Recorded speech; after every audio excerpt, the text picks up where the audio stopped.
long term in our focus. Keep your eye on the prize. And I do think in the short term, what has happened here, one of the things that's happened is reminiscent of the beginning of 2017, when China shut down all of its exchanges and the Bitcoin's price collapsed. And anyone who bought on that enjoyed one of the most magnificent runs during 2017.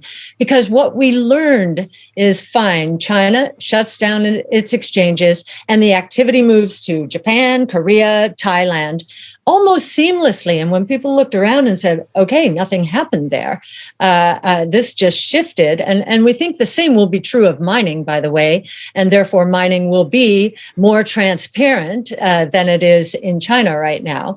I think ESG is the second reason that it has gone down. Environmental, social governance, primarily environmental. How is Bitcoin mined? A lot of institutions are asking that question. And ESG has become a very important strategy, especially in Europe, increasingly in the United States. And this was one more risk that it was going to keep institutions from migrating into this new asset class. This is a new asset class. And from 10, 11 years worth of data, we can see the low correlation of returns compared to other assets. Institutional investors have to consider this because certainly their competitors are, as another form of diversification and opportunity. And I think this put that off for a moment. But I think that the spotlight on the environment is going to cause something really interesting to happen here.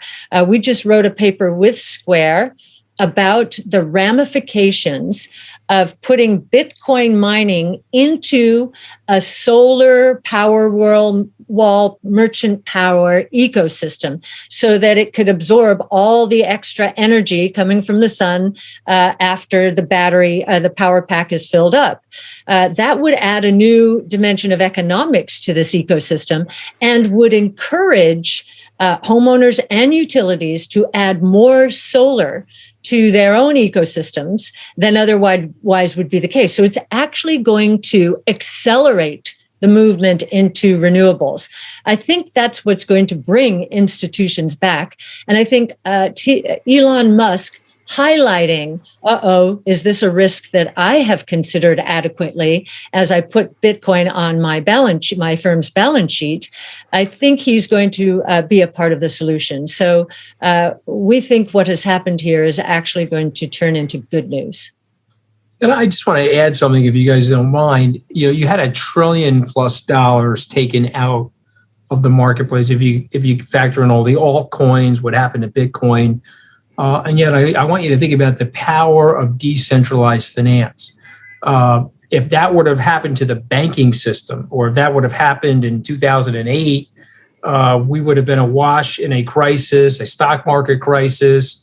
The Fed would have had to come in with the cardiac pumps and clamps and jammed hundreds of billions of dollars into the economy. And so when you think about the shock of losing $1 trillion of value, and yet the system cleared itself beautifully. And so in a very weird way, there's an anti-fragility to what took place over the last 2 or 3 weeks. Cathie, do you agree with that? Yeah, absolutely. I was keeping very close contact with my friends in the DeFi space, particularly venture funds deeply involved in it, and monitoring. And it seemed to go pretty flawlessly. Of course, there are some bankruptcies out there, and businesses that are not going to exist. But this is the natural clearing process. If you want to take on that leverage, that's the kind of risk you're taking, and just know that. So I think each one of these corrections, certainly the coronavirus was a battle test, and now this one is a battle test. I think each one brings with it improvements in governance, but also proves out, as Anthony says, how robust this decentralized ecosystem is. Hey, Anthony, I would like to ask you a question, and it's kind of coupling off what you guys were just talking about the robustness of Bitcoin through the volatility. What was the institutional reaction from at first Elon's tweets, which seemingly bullish or bearish, move the market? And Bitcoin, just like any other asset, is trading at the margin, right? The price is set at the margin short term, especially with these derivative markets. What was the reaction to that? Near $1 trillion asset class is being sent up or down depending on one man's tweets. And how did you respond to those questions?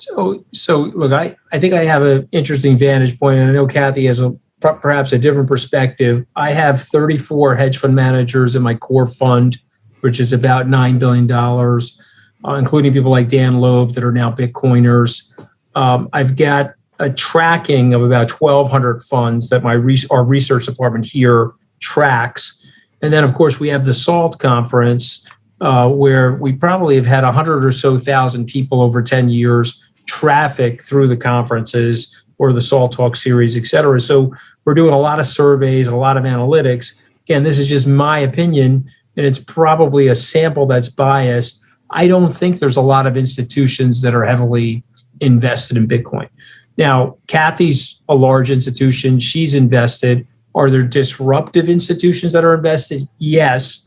But I don't even think we're in innings. When somebody asks me a baseball metaphor, what inning are we in? I don't even think we've left spring training yet. We forget about the innings. We haven't even got to the stadium yet in terms of where we're going to be and in terms of the ultimate saturation. So I would say that these price shocks, if you will, are probably bigger speed bumps for the staid institutions. And I'm going to take Cathie down the road of FUD for Amazon.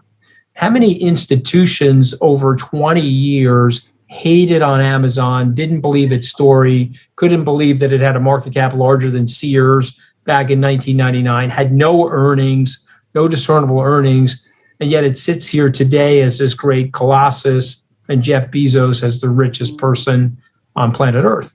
And so the point I'm making is maybe Cathie sees it differently, but I think the institutional demand was starting. I think it has stopped. I think it will eventually start again.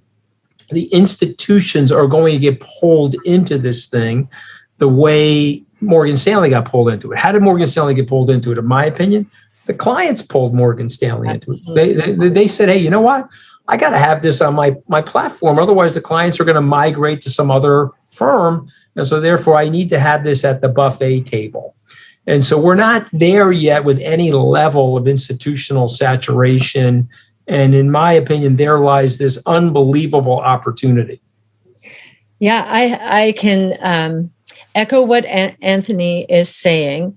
I will say we heard that some institutions were taking advantage of this 50% drop in the price. They had been worried about top ticking. And I think they believe that half of the solution is understanding the problem in terms of ESG and just putting a spotlight on it. So I think some institutions have been opportunistic, but not very many. I think this was more of a showstopper, at least temporarily, for a lot of institutions.